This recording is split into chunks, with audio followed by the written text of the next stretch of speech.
पिछले वीडियो में हम सब वैदिक गणित के 16 सूत्रों में से पहले सूत्र एकाधिकेन पूर्वेण के बेसिक कंसेप्ट्स को समझे थे और आज एकाधिकेन पूर्वेण सूत्र से संख्याओं का योग निकालना सीखेंगे। 2 संख्याएं हैं, 3 संख्याएं हैं, 10 संख्याएं हैं या जितनी भी संख्याएं हैं उन संख्याओं से हम योग निकाल सकते हैं एकाधिकेन पूर्वेण सूत्र से। मान लीजिए 7, 2, 6, 4, 3, 4, 1, 2, 7, 3, 5, 4, 6, 2, 2, 5। इन संख्याओं को हमें जोड़ना है तो हम इसे नॉर्मली भी आधुनिक युग में जैसे हम जोड़ते हैं उस पद्धति से भी जोड़ सकते हैं, लेकिन चूंकि हम वैदिक गणित की पढ़ाई कर रहे हैं तो वैदिक गणित में जो एकाधिकेन पूर्वेण सूत्र है उस विधि से इसे कैसे जोड़ा जाएगा आज इसी पे चर्चा करेंगे। अच्छा, मैं ये नहीं कहूंगा कि एकाधिकेन पूर्वेण सूत्र से जोड़ना आसान है, लेकिन कठिन भी इसलिए है क्योंकि हमें इसका प्रैक्टिस नहीं है। तो आइए समझते हैं। पहले इसको हम आधुनिक युग में जैसे जोड़ते हैं नॉर्मली उसे उस हिसाब से जोड़ लिया जाए। 4, 2, 6, 6, 7, 13 और 13, 5, 18। तो 18 के हम 8 लिखते हैं, यहाँ हासिल देते हैं 1, 6, 1, 7, 7, 3, 10, 2, 12, 12 हासिल 1, 13, 13 का 3 लिखते हैं, फिर हासिल 1, 2 और 4, 6, 6, 5, 11, 11, 2, 13 और हासिल 1, 14, फिर हासिल 1, 7, 3, 10, 4, 14, 14, 6, 20 और 1, 21। हम जो जोड़ना जानते हैं उस हिसाब से हमारा उत्तर आ गया 21,438। अब हम इसे एकाधिकेन पूर्वेण सूत्र के हिसाब से जोड़ेंगे। इसमें क्या है कि मैं परम मित्र संख्याओं के बारे में बताया था कि 2 या 2 से अधिक दो संख्याओं का योग जब 10 आ जाए तो वो संख्याएं आपस में परम मित्र संख्या होती हैं। तो हम अंकों को पीछे से ही जोड़ते हैं और जब तक 10 या 10 से अधिक नहीं आया तब तक तो जोड़ते ही हैं, लेकिन जब 10 आ जाए या 10 से अधिक आ जाए तब वहीं पे एकाधिकेन पूर्वेण सूत्र लागू हो जाता है।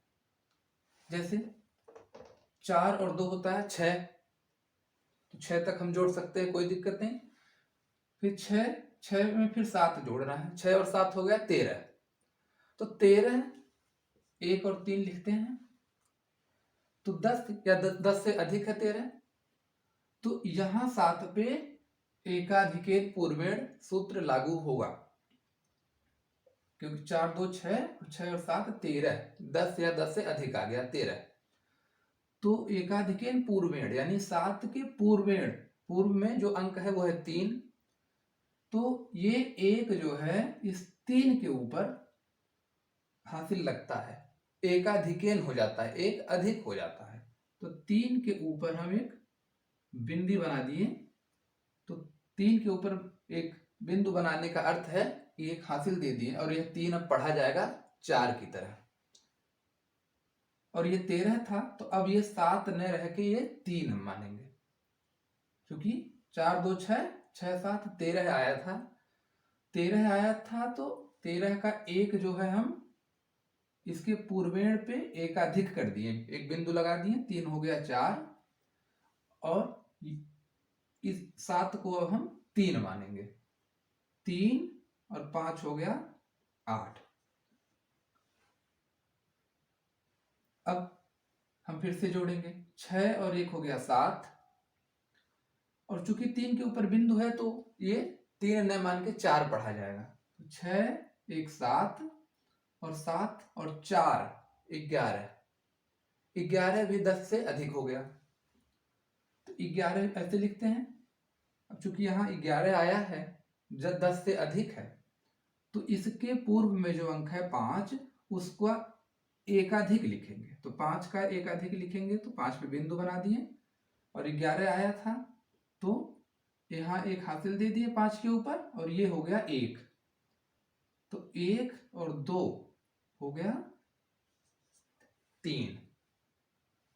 अब फिर इसी हिसाब से इसको जोड़ेंगे, 2 और 4 हो गया 6, 5 के ऊपर बिंदु है तो ये भी हो गया 6, 2 और 4 6, और ये 6 हो गया 12। 12 जो कि 10 से अधिक है, तो 12 का 1 जो है हम हासिल देंगे इसके पूर्व वाले अंक पे,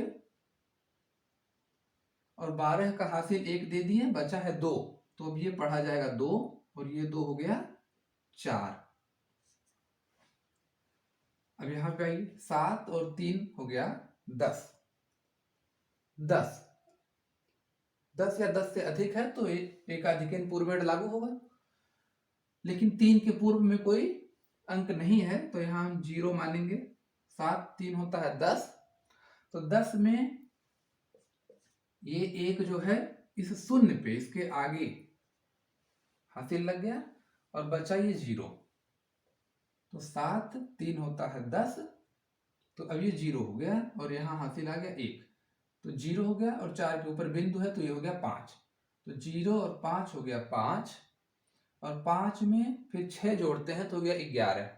तो 11 का एक हासिल हम यहाँ 0 बना के इसके ऊपर दे देंगे, और ये हो गया 1। तो 1 यहाँ लिख लिए। 0 के ऊपर बिंदु है और यहाँ भी 0 के ऊपर बिंदु है, तो ये 0 का अगला अंक हो गया 1 प्लस 1 हो गया 2। तो जब हम इन संख्याओं का वैदिक गणित के हिसाब से एकाधिकेन पूर्वेण सूत्र से योग निकालें तो उतना ही आया जितना आज के मॉडर्न जोड़ने के तरीके से आता है।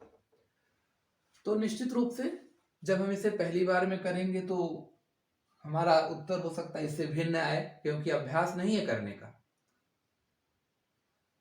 और मैं वैदिक गणित पर इतना महत्व इसलिए दे रहा हूं क्योंकि चूंकि ये पाठ्यक्रम में नया जुड़ने वाला है, इससे ना ही बच्चे बहुत अधिक परिचित हैं, ना ही शिक्षक बहुत अधिक परिचित हैं। तो इसलिए मैं चाहता हूं कि हम सब वैदिक गणित के बेसिक कंसेप्ट्स को समझ लें, जिससे पढ़ना और पढ़ाना आसान हो जाए। धन्यवाद।